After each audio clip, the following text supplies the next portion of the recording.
Hello and welcome to Loneclone Script Reads, where I, Alex from Loneclone Productions, read the scripts of my videos to give a kind of behind-the-scenes look at the writing process and how the video has evolved over production.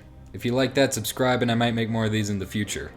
Today we got Captain America and the Howling Commandos Episode 1 Pilot, written by Alex Spicey, based off characters created by Joe Simon, Jack Kirby, and Stan Lee. Scene 1, Fade from Black, title shows on screen, Southern France, 1943. Steve Rogers, voiceover, exhausted. Tell me, Strucker, have you ever been to Jersey? Cut 2, hallway, Hydra base. Dum Dum Dugan, Jack Dernier, and Gabe Jones run down a hallway. Cut to black. Baron von Strucker, voiceover. You're not in a position to be asking questions, Captain. Cut 2, the trio comes around a corner and across two Hydra soldiers. They try to shoot, but Dugan grabs the gun of one of them, knocks him out, and shoots the other. Cut to black. Strucker, voiceover. Now tell us when the invasion will occur and you and your friends won't be harmed any more than you are. Cut 2, the trio comes to a door with a keypad. Dum Dum Dugan, door's got a passcode. Frenchie, your time to shine. Jacques Dernier, I told you I do not like to be called that, cowboy. Gabe Jones, ladies, please, the explosives?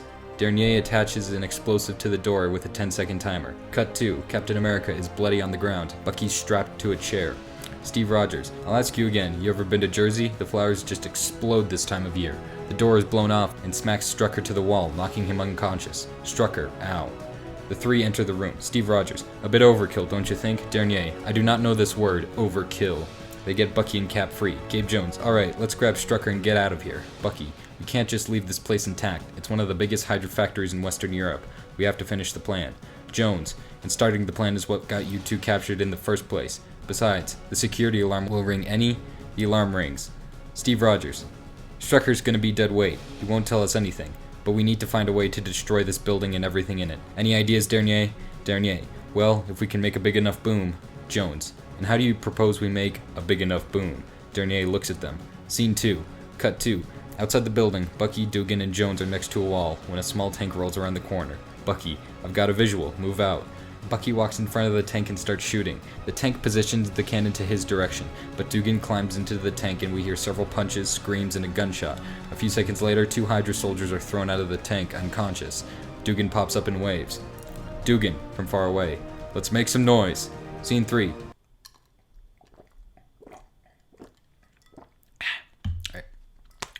Cut 2.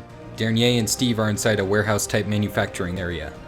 They hear an explosion outside. Steve Rogers, that's our cue. Dernier, we need to set off a chain reaction of explosions, and with the amount of shells and grenades being produced here, it shouldn't be too difficult. Steve Rogers, okay, how much time we looking at? Dernier, give me a few minutes. Strucker runs into the production facility with several soldiers. Strucker, huh? Over there, do not let them escape. Steve Rogers, focus on rigging the bomb. Hydra soldiers start shooting at them. Steve advances towards them, deflecting the bullets with his shield and shooting back with a pistol, killing all the soldiers. A Hydra soldier enters from the catwalk with an RPG.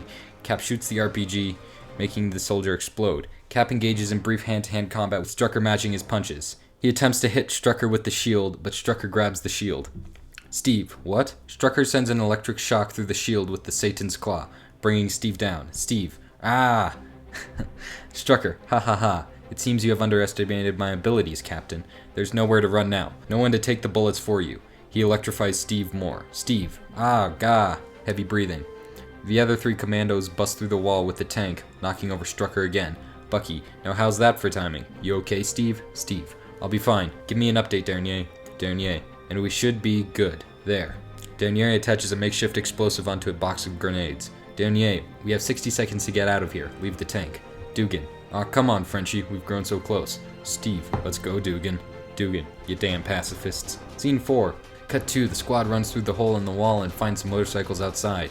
They hop onto each of them and ride towards the gate. When in the trees, a tank shoots at them, knocking them all off their bikes. They all get up and a blockade of soldiers and vehicles forms in front of them.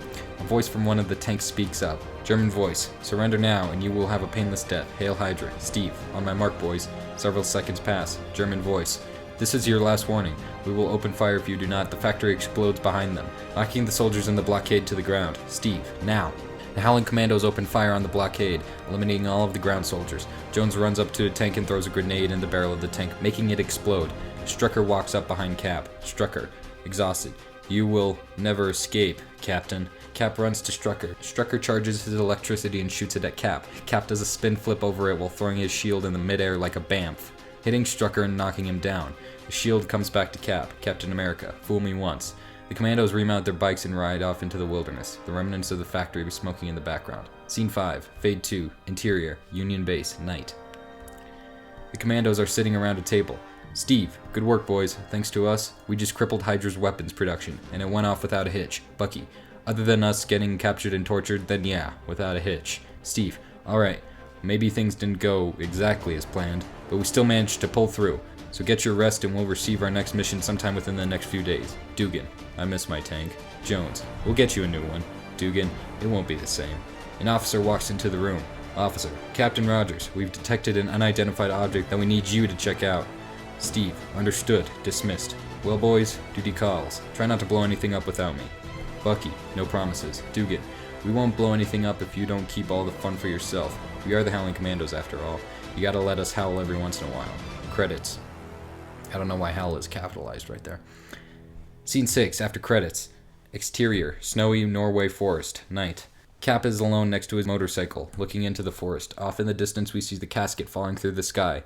Cap hops on his motorcycle and rides off to investigate. Cue events of the casket. Finn,